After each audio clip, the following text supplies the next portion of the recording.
consider the success of your marriage? What do you think?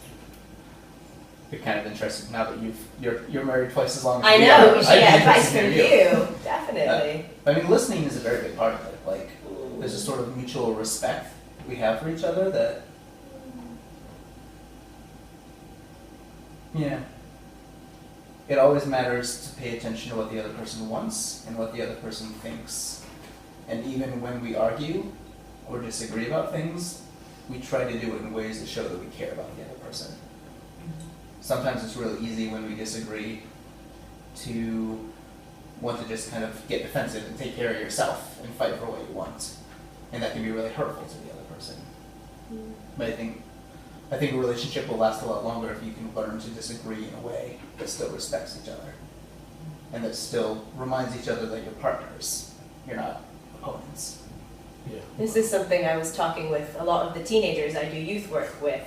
Because a couple of them have, you know, whether or not they're meant to have boyfriends, but a couple of them are dating, and the teenagers were saying, oh, you know, this boy and I had this big fight.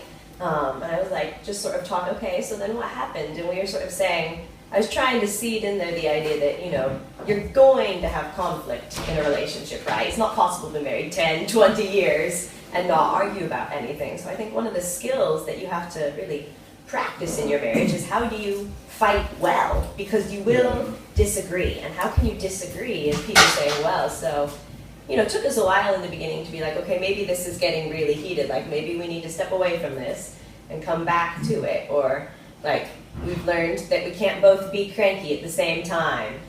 It's either his day to be cranky or my day to be cranky. But if we're both cranky, like, that doesn't work. And so we've learned sort of what the warning signs are, if you will, to say, okay, like, we need to take a breath and step back from that, because we know from experience if we don't, that's going to blow up in our faces. And so I think learning, we do this sort of in some of the teams we lead, but one of the things we talk about is having conflict styles. And there's like a little quiz you can take to sort of be like, well, when you get in a fight with somebody, because you will, because you're human, are you a bit more like a turtle, you just want to hide? Or are you a bit more like a shark, you just want to attack?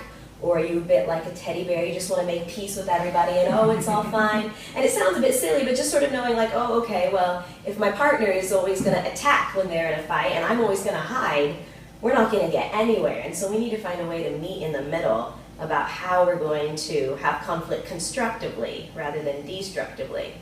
But it took us a while to figure that out for and what worked with us. So